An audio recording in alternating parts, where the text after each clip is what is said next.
Do you know that you can fry your spaghetti? Yes, you can, and that is really, really good.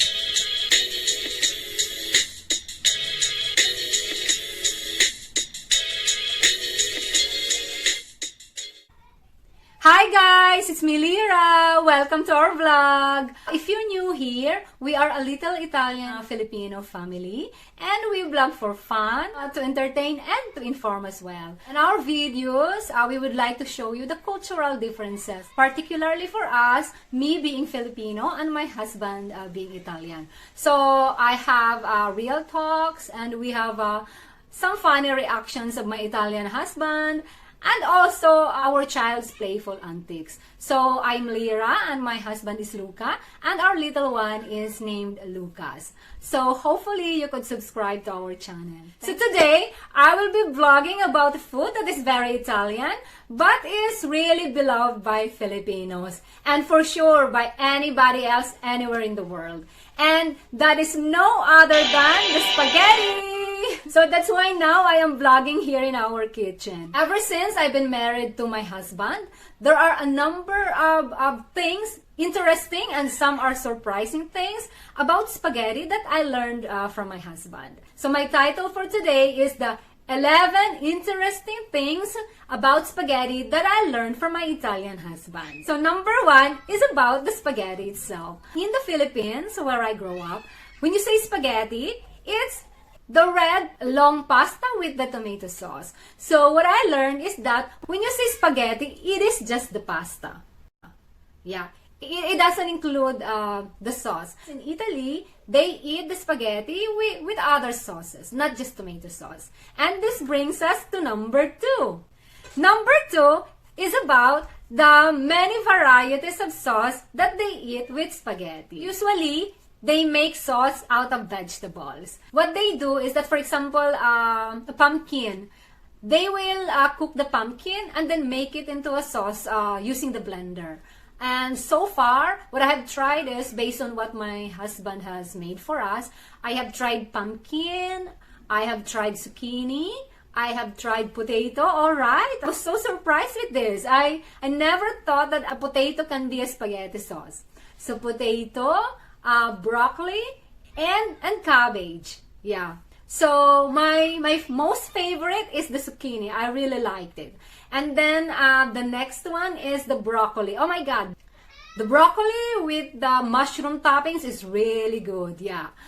So from that, I have learned that spaghetti doesn't need to be red.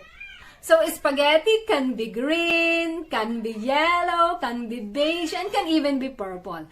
Last time, the cabbage that my husband used was purple cabbage. So our spaghetti was purple. Number 3 is about carbonara. In contrary to the spaghetti, which is the pasta, carbonara is the sauce. So carbonara and spaghetti combined is called carbonara alla spaghetti. And the carbonara sauce is made of egg and cheese. And then the dish is topped with pancetta, diced pancetta. It is a cured pork and it tastes like bacon. They add this on top of the carbonara alla spaghetti to add texture to the dish. But the thing is, the carbonara in Italy is different from the carbonara that I've been exposed to. So in Philippines, our carbonara is color white and is creamy. So color white and thick cream. So imagine the carbonara sauce in Italy, which is just made of egg and cheese. So it will be more like yellowish. This white creamy sauce that I've known as a carbonara is closer to another sauce, which is called Alfredo. Yeah. However, the Alfredo is more commonly used on another type of pasta, which is called fettuccine. It's just the same as spaghetti, but it is flat. Number 4 is quite surprising.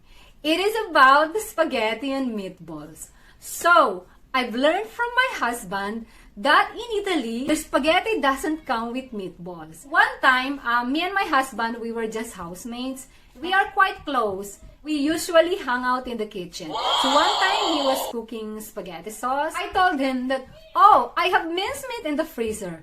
And he was quite surprised. He was like, what is it for? I told him that, of course, to make meatballs for your spaghetti sauce. He was surprised, and that's how he told me that in Italy, their spaghetti doesn't come with meatballs. And so I learned that spaghetti and meatballs is an American thing. But it's been first eaten in the US by Italian immigrants. So in those times, it was said that you don't eat meatballs with spaghetti because in Italy and in the whole of Europe, the meat was expensive. So when these Italian immigrants found out in the US that the meat is cheaper in here, then that's when they started to eat meat with their spaghetti. Number 5 is about spaghetti and garlic bread. Same with meatballs, I also learned from my Italian husband that in Italy, their spaghetti is not served with garlic bread. One time, I was eating spaghetti. I also happened to ask him if they also eat spaghetti with garlic bread because in Philippines, it's normally served with garlic bread, the spaghetti. So he was also a bit surprised. He doesn't even know what garlic bread is. But he said that they also eat bread with pasta and with spaghetti. But it's a different bread. It's called bruschetta. And I have already tried bruschetta, and indeed, the taste is different from garlic bread. Same with spaghetti and meatballs. Spaghetti and garlic bread is also an American thing. It was also first eaten in the US by Italian immigrants. Yeah, because during those times, this was about the late 19th century. During those times, the only available Italian food to the Italian immigrants here in the US was the spaghetti. So naturally, they will look for Italian food. And because they don't have them here, for example, they don't have the bruschetta here in the US, they come up with replacements. So that's when they started to eat garlic bread on their spaghetti. Number 6 is about vinegar and spaghetti. Balance is everything in Italian cooking. And I hear about balance a lot of times from my husband in the kitchen. Balance in the food, balance in the drinks. One time he was cooking tomato sauce for the spaghetti and I saw him putting vinegar in it. So I asked why, and he said it is to improve the balance. But the vinegar that they are using is different from our white watery coconut vinegar. The vinegar that they are using is balsamic vinegar. It is really dark, more like soy sauce, but it's thick in consistency, and the flavor is quite intense. So it is really different from the vinegar that we have. Number 7 is about measuring the spaghetti serving size.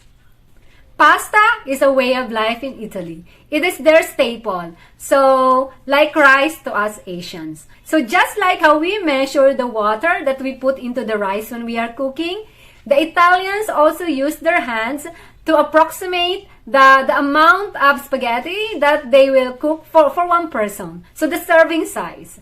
And you can see it in this video. What are you doing, Lira? It's too much pasta, like that. Like that. What's that? This is the portion of pasta for one person. Not more than that, not all the thing, not all the box. Just Okay. like Number 8 is about breaking the spaghetti. So, breaking the spaghetti when cooking is a big no-no because it's been a long-standing tradition in Italy to twirl the spaghetti when eating it with a fork.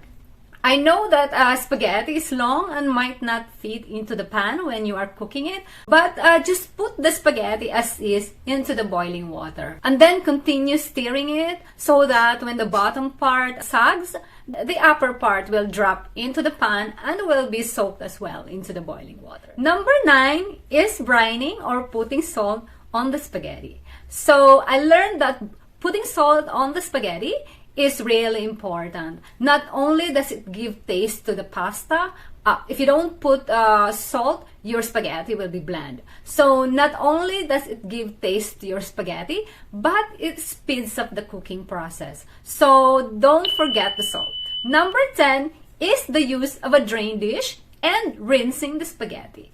In the Philippines, it's been a part of the spaghetti cooking process to drain the cooked spaghetti using a drain dish and then rinsing it with cold water.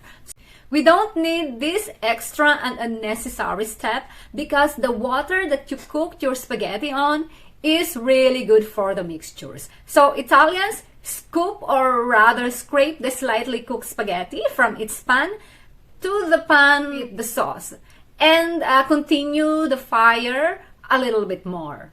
The water where you cook the spaghetti is really good because it has the spaghetti juice. And also, if you rinse your spaghetti, it will be slippery and will be harder to twirl it using the fork. And last but not the least, the number 11 is frying the spaghetti. This is the most interesting part, I think, is frying the spaghetti. Normally, this is done to a leftover spaghetti. So whether it's a spaghetti with tomato sauce, carbonara, with tuna, or with the other vegetable sauce, once it is left over, or for example the next day, you can fry your spaghetti by mixing it with egg and then fry it in a round pan like it will be like a pizza. And now you will have a new dish called frittata, which is really, really good. So those are the 11 things about spaghetti that I learned from my Italian husband. If there's anything else, please write it down in the comment section below. I hope that you enjoyed and learned something from this video. If you want to watch more Filipino and Italian clips, I have compiled them into playlists and the link is in the description below. See you in our next videos. Please don't forget to subscribe. Thank you.